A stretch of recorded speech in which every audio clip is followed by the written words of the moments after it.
Thank you, Nina Enrique. Good evening, everyone. I'm Alma Angeles for NET25 World News. On tonight's headlines. Police arrested a man they said set a woman on fire while she appeared to be asleep on a New York City subway train, killing her. The suspect calmly walked up to the victim, who was in a seated position at the end of a subway car.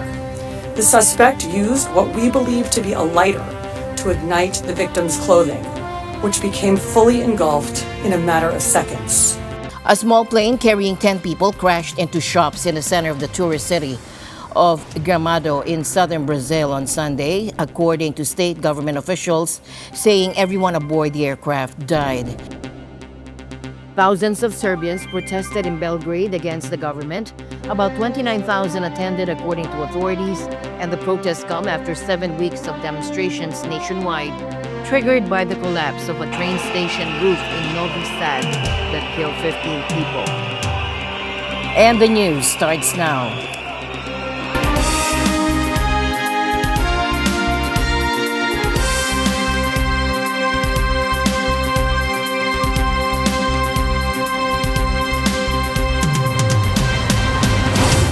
Police arrested a man they said set a woman on fire while she appeared to be asleep on a New York City subway train, killing her. Arlene Ocampo reports. The victim has not been identified. New York City Police Commissioner Jessica Tisch says the woman sat motionlessly aboard the train when an unknown man approached her. The suspect calmly walked up to the victim, who was in a seated position at the end of a subway car. The suspect used what we believe to be a lighter to ignite the victim's clothing, which became fully engulfed in a matter of seconds. Tisch says officers patrolling an upper level of the station smelled smoke and went to investigate. What they saw was a person standing inside the train car, fully engulfed in flames.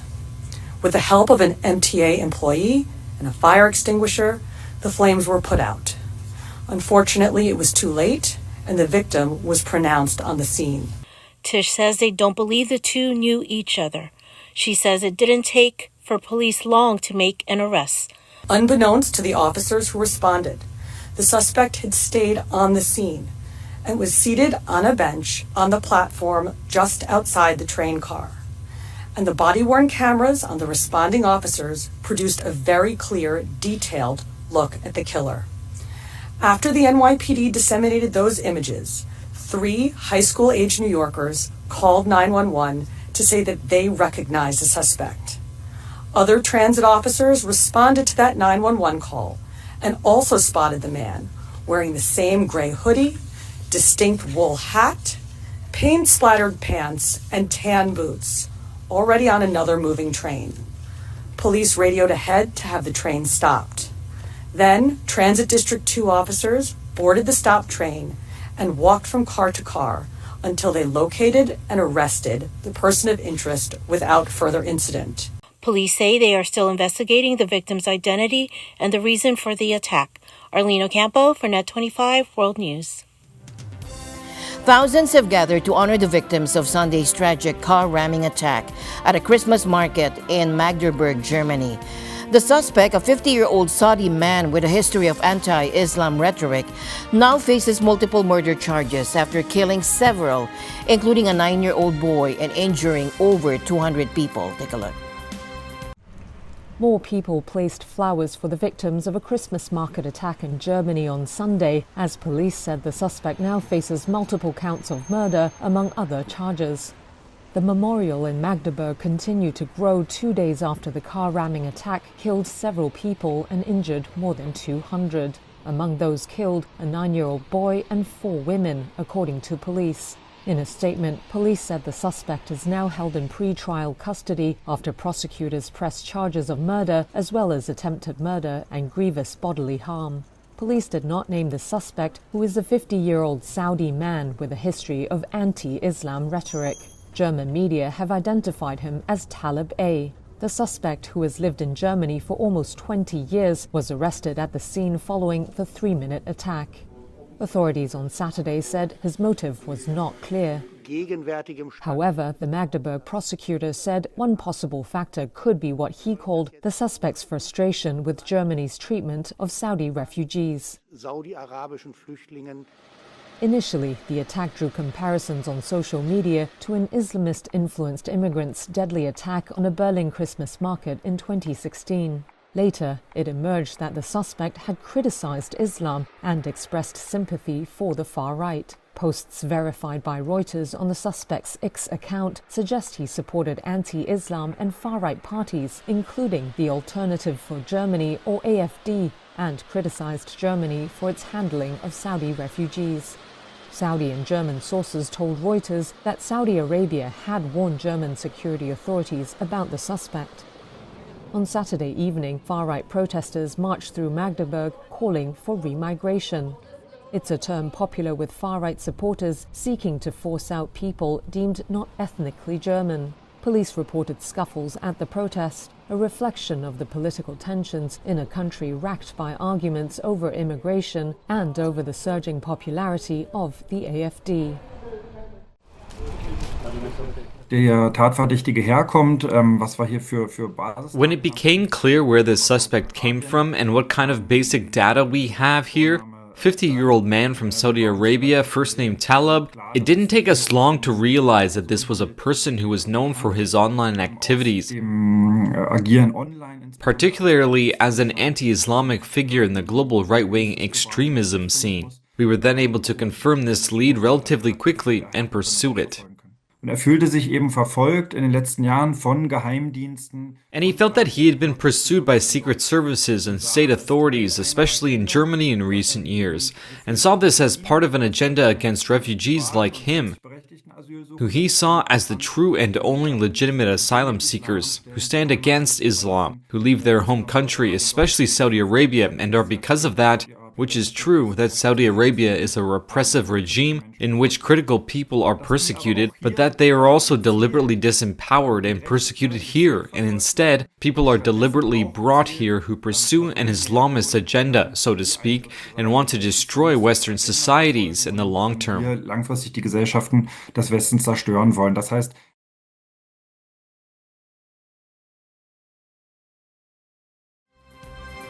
Mozambique's death toll from Cyclone Cheetos has risen to 94, according to news agencies citing the country's disaster management agency.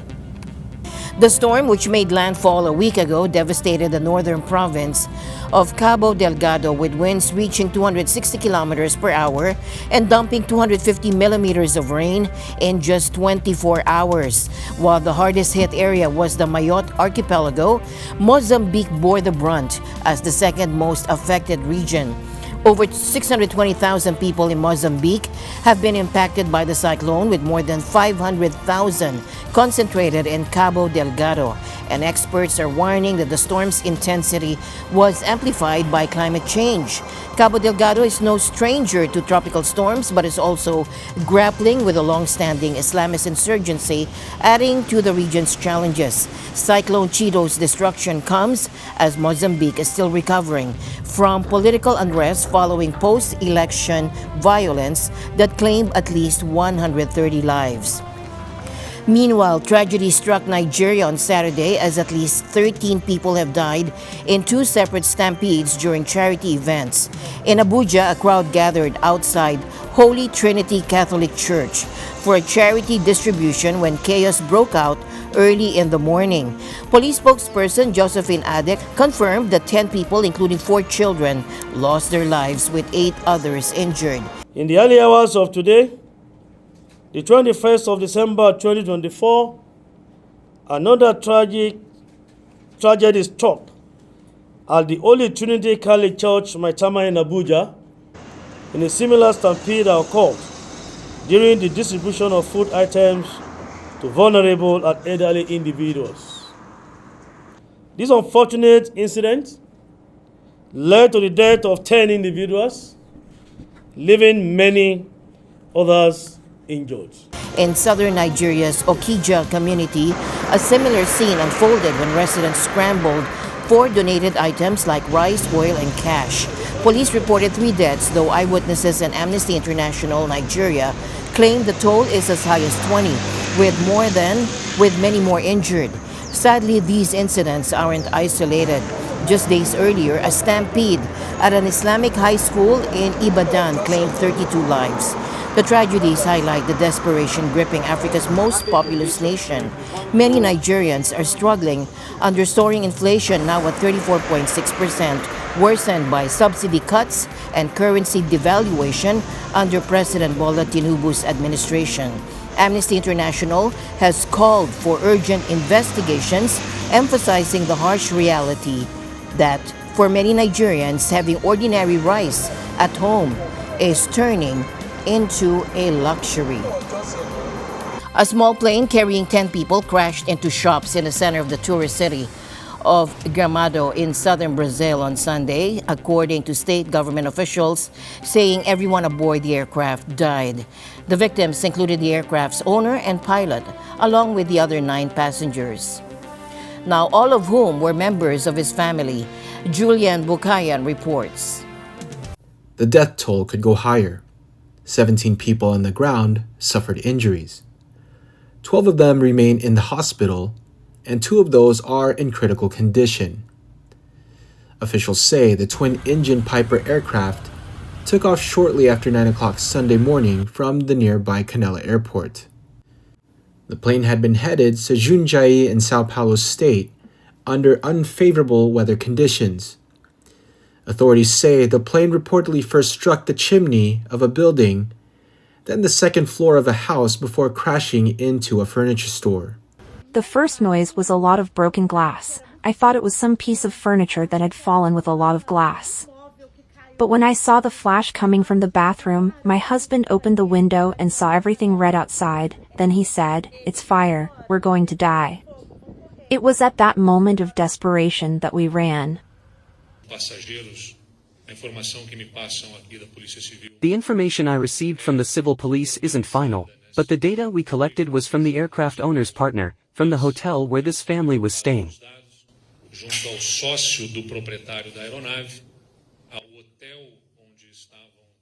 We arrived at the number of 10 passengers on this plane, which included the family of Luis Claudio Salgueiro Galizzi, who is the owner and the pilot of the plane.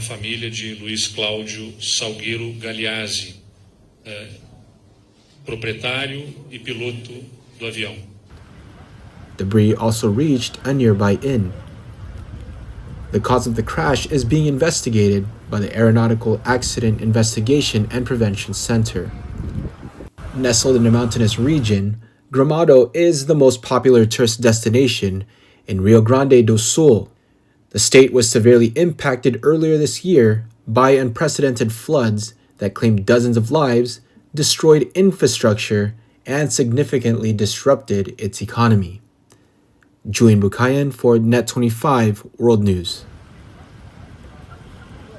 Ukraine has carried the war deep into Russian territory, launching what some have described as a 9/11 attack on Kazan, a city in the Tatarstan region, nearly 1,000 kilometers from the front lines. Take a look.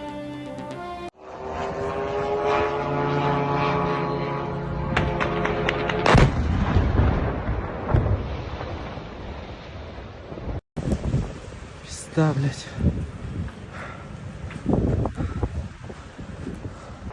8 drones targeted the area, with one striking the upper floors of a high-rise residential building.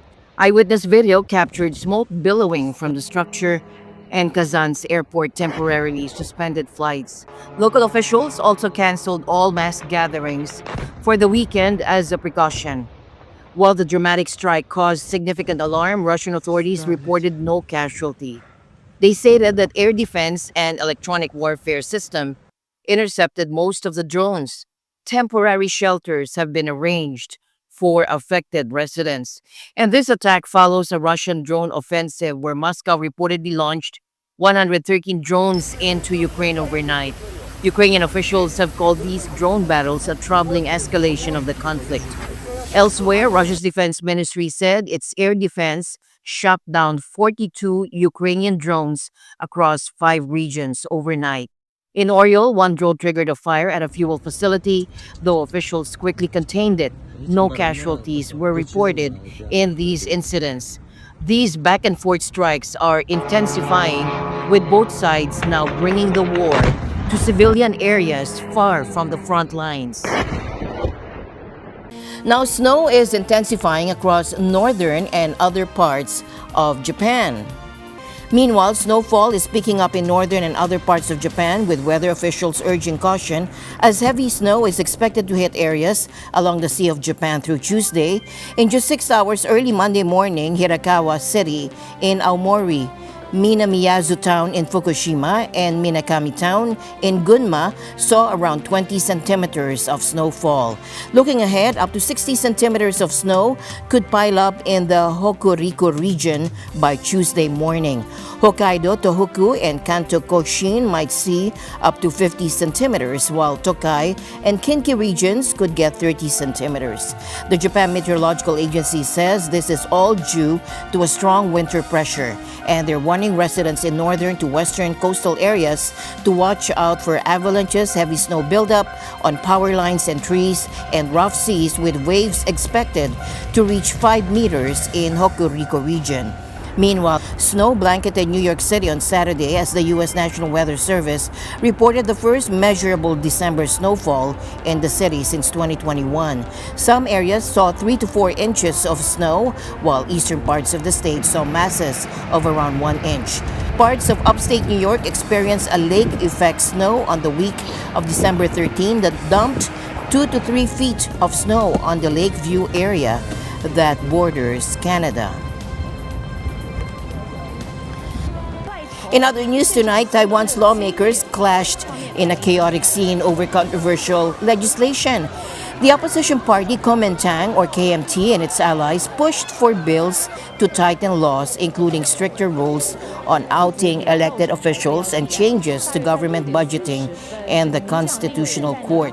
At one point, KMT lawmakers blocked the entrance to Parliament, preventing lawmakers from the ruling Democratic Progressive Party from entering. DPP members argued that the Constitutional Court amendments would undermine Taiwan's constitution, making it harder for judges to challenge laws. Outside the Parliament, thousands of protesters gathered, urging the opposition to abandon the bills, which they view as a threat to Taiwan's democracy.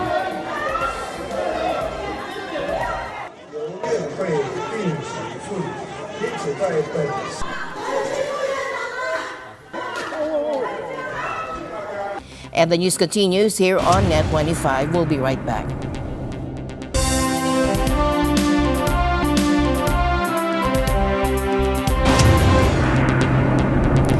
A bridge connecting two states in Brazil's northern and northeastern regions collapsed as vehicles were crossing, killing at least one person and spilling sulfuric acid into the Tocantins River. The National Department of Transport Infrastructure said the central span of the 533-meter bridge linking the cities of Estreito in Maranhão State and Aguiarnopolis in Tocantins State gave way in the afternoon. A tanker truck carrying the acid plunged into the water. According to the fire department, one person has been confirmed dead and another was rescued alive. Video obtained by Reuters showed Aguiarnopolis City Councilman Elias Jr. making a recording asking authorities to fix problems with the bridge, which he said could no longer handle the heavy trucks passing over it. As he pointed to a large crack on the shoulder of the bridge, a portion of the structure started collapsing in front of him, with some motorists who managed to stop their vehicles in time. A large truck was also seen on the bridge in the video before the camera turned to follow Junior running towards the river. Preliminary estimates indicate at least 11 people were involved in the accident, with 2 trucks, a car, and a motorcycle falling into the river, which is more than 50 meters deep.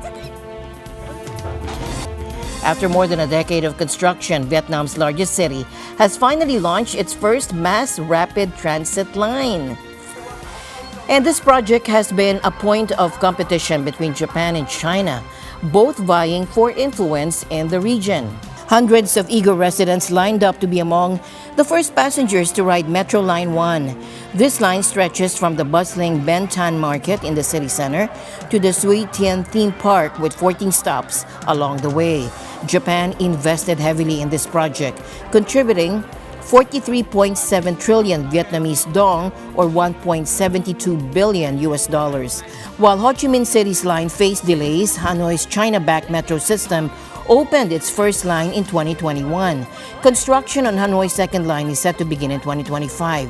Now, this development comes amidst ambitious Vietnamese plans to build high-speed rail lines connecting with China, its largest trading partner. There are also plans to connect Hanoi and Ho Chi Minh City by high-speed rail. The opening of Metro Line 1 marks a significant milestone for Ho Chi Minh City, which has been grappling with severe traffic congestion. And the government hopes the metro system will provide much-needed relief for the city's 9 million residents. To encourage ridership, tickets are free for the first month, and passengers can enjoy free connections to new electric buses that link to metro stops. Regular fares will range from 7,000 to 20,000 dong, with discounts for students and those using e-payment apps. Trains will operate from 5 a.m. to 10 p.m. Tụi em thấy rất là hào hứng, rất là vui, tại vì nhà tụi em ở gần ngay ga Thủ Đức luôn, nên là tụi em đợi khoảnh khắc này mấy năm rồi. Tốc độ nó nhanh, nó được cái giao thông thuận tiện hơn so với đi thông thường. Nói chung là And so NASA sent a spacecraft called Parker Solar Probe way back in 2018 on a super ambitious mission. And its goal is to get closer to the sun than any other object we've ever launched. Take a look. This Tuesday, Parker is going to break its own record. It's going to fly incredibly close to the sun, like super close. And NASA even has this cool comparison. If the sun and Earth were at opposite ends of a football field, Parker would be just 4 yards away from the sun. Now, here's the thing. We won't know how it went until a few days later. Parker will be out of communication range during this super close flyby. But here's what's mind-blowing. Parker is going to be moving incredibly fast, over 430,000 miles per hour, and it has a special heat shield to protect itself from the intense heat, which can reach up to 2,500 degrees Fahrenheit. Door here has something really special. This is a piece of the heat shield that sits in front of the spacecraft. It's made of a carbon composite fiber, and you can see it's fairly thick. It sits in front and always faces the sun, and it completely covers the back part of the spacecraft. It casts a shadow over the instruments at the back, except for one specific piece left. And that is one of the parts that keeps this immense heat from damaging the instruments. But in addition, engineers have created a type of radiator that amazingly uses only a gallon of distilled water, and together that with the heat shield allows us to keep enough heat away or siphon heat off of the spacecraft to keep that nice cozy room temperature back where these really important science instruments are. Scientists are hoping this mission will help them understand some of the sun's biggest mysteries, like why is the sun's outer atmosphere, called the corona, way hotter than its surface, and what causes the solar wind, this constant stream of charged particles that the sun blasts out. Understanding the sun is important because it affects us here on Earth. The sun's warmth is what makes life possible, but powerful solar storms can disrupt things like radio communication and even power grids. And right now, the sun is at the peak of its 11-year activity cycle, which is why we're seeing more auroras in unexpected places. Meanwhile, veteran astronaut Koichi Wakata, a seasoned space traveler with 5 missions and over 500 days in space, has finally encountered his match, laundry in zero gravity. In a light-hearted video, Wakata is seen playfully battling a floating piece of clothing aboard the ISS, proving that even experienced astronauts can be humbled by the challenges of everyday life, albeit in space. How he's doing it. And with that, we end tonight's broadcast. For everyone here on NET25, I'm Alma Angeles. Thank you all for joining us. Good night.